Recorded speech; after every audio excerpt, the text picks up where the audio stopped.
Assalamualaikum warahmatullahi wabarakatuh. Bismillah, la haula wa la quwata illa billah. Allahumma sholli ala sayyidina Muhammad wa ala ali sayyidina Muhammad, amma ba'd. Bapak Ibu yang dirahmati Allah, kita tentu tidak asing lagi dengan surat Al-Ikhlas, atau orang sering menyebutnya dengan kulhu. Atau bahkan kita juga setiap kali melaksanakan sholat, kita selalu membaca surat Al-Ikhlas tersebut. Tidak tahu kenapa kita memfavoritkan surat Al-Ikhlas tersebut.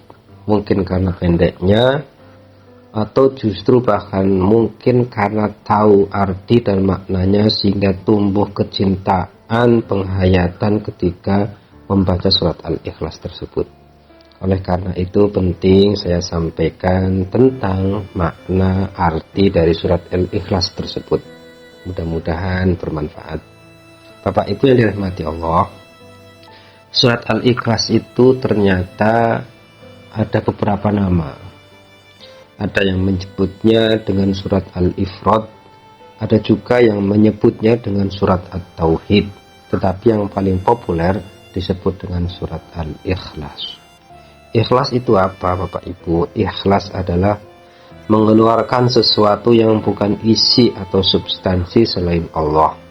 Contoh, ketika kita sholat, begitu takbiratul ihram, kemudian muncul hal-hal lain selain Allah, maka yang disebut dengan ikhlas itu adalah menyingkirkan hal-hal selain Allah itu, sehingga murni kita tujuannya, ibadahnya, sholatnya, apa yang dibayangkan adalah Allah semata. Demikian juga dengan ibadah-ibadah yang lainnya. Bapak Ibu yang dirahmati Allah, ada banyak keutamaan tentang surat Al-Ikhlas, ada banyak hadis tentang keutamaan surat Al-Ikhlas.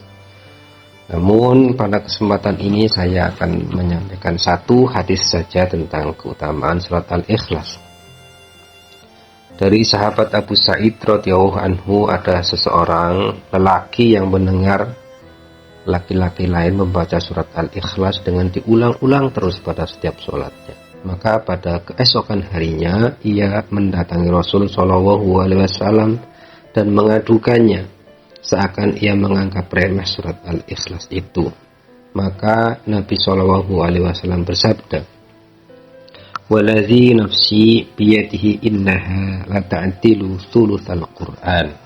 Yang artinya, demi zat yang jiwaku ada di tangannya, ia Al-Ikhlas itu sebanding dengan sepertiga Al-Quran. Hadis riwayat Bukhari, Abu Dawud, An-Nasai, dan Ahmad. Sepertiga Al-Quran, apakah yang dimaksud adalah membaca surat Al-Ikhlas itu sudah menggantikan membaca sepertiga dari Al-Quran, atau membaca surat Al-Ikhlas itu keutamaannya senilai secara makna dengan sepertiga Al-Quran? Wallahu a'lam bishawab. Kenapa disebut dengan sepertiga Al-Quran? Kata Quraisy Shihab, karena Al-Islam itu terdiri dari 3 hal, yaitu aqidah atau tauhid, yang kedua adalah syariah atau ibadah, yang ketiga adalah akhlak atau perilaku. Al-Ikhlas ini termasuk dalam unsur atau bagian akidah, maka disebut dengan sepertiganya Al-Quran. Bapak Ibu yang dirahmati Allah, Al-Ikhlas ini adalah akidah atau kepercayaan atau tauhid. Puncak kepercayaan tidak diterima keberagamaan seorang muslim manakala seseorang itu tidak percaya bahwa Tuhan itu adalah Ahad, Esa, Tunggal, hanya satu-satunya. Maka ketika seseorang itu tidak percaya bahwa Tuhan itu Esa, Tuhan itu Ahad, maka bukanlah dia seorang muslim.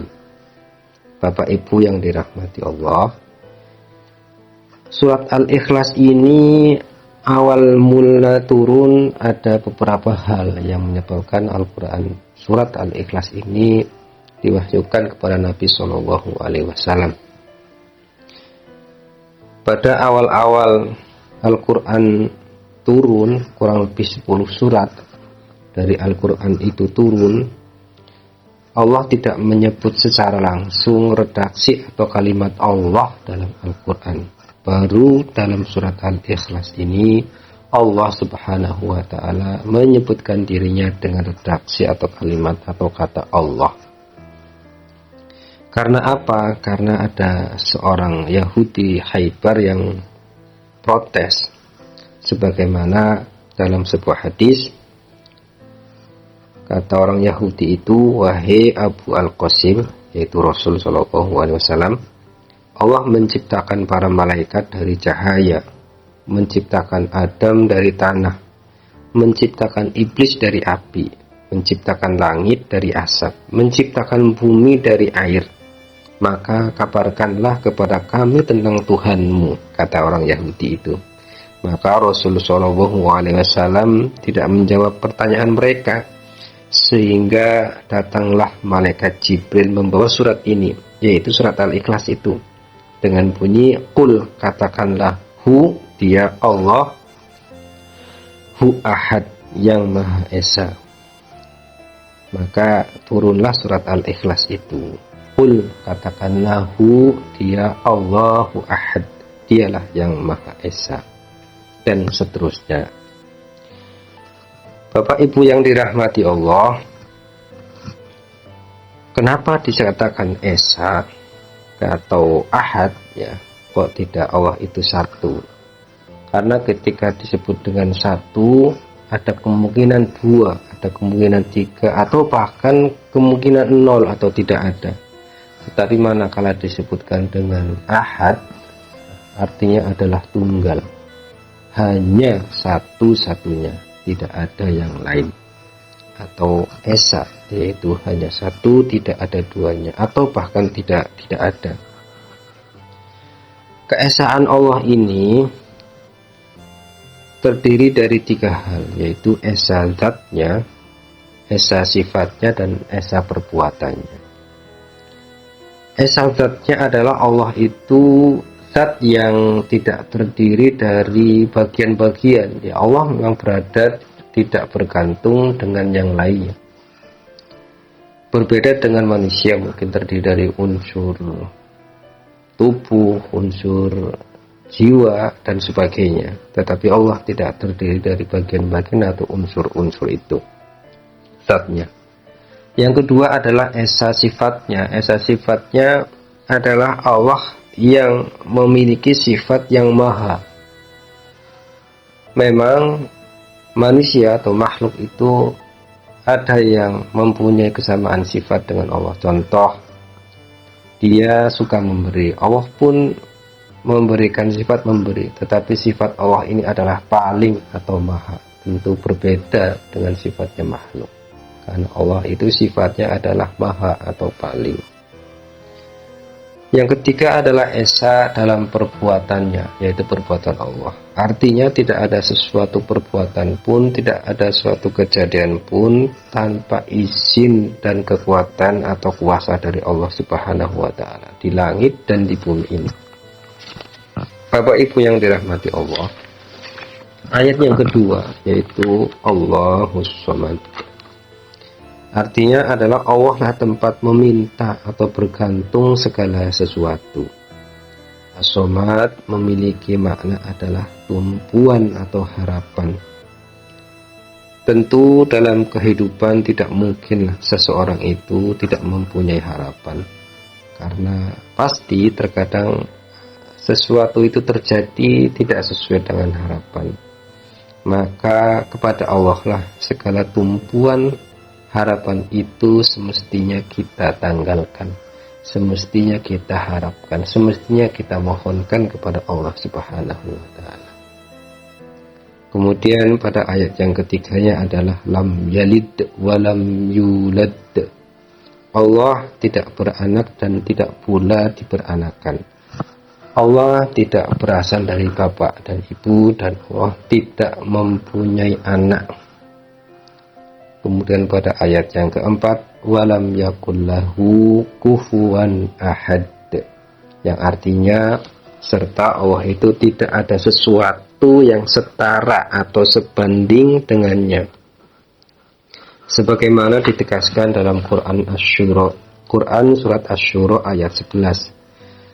Laisa kamitslihi syai'un wa huwas samiul basir, yang artinya tidak ada sesuatu yang serupa dengannya dan dialah yang maha mendengar lagi maha melihat. Quran surat Asy-Syura ayat 11. Bapak Ibu yang dirahmati Allah, maka segala sesuatu yang terbetik dalam pikiran kita tentang Allah, baik itu zatnya, baik itu sifatnya, baik itu perbuatannya, sekalipun hanya dalam angan-angan kita, sekalipun hanya dalam imajinasi kita tentang Allah ya, maka Allah itu berbeda dengan apa yang ada di pikiran kita tersebut. Wallahu a'lam bishawab. Dan nikmat yang tertinggi kelak adalah nikmat bertemu, bertatap muka dengan wajahnya Allah Subhanahu wa ta'ala. Mudah-mudahan kita termasuk ke dalam golongannya orang-orang yang demikian.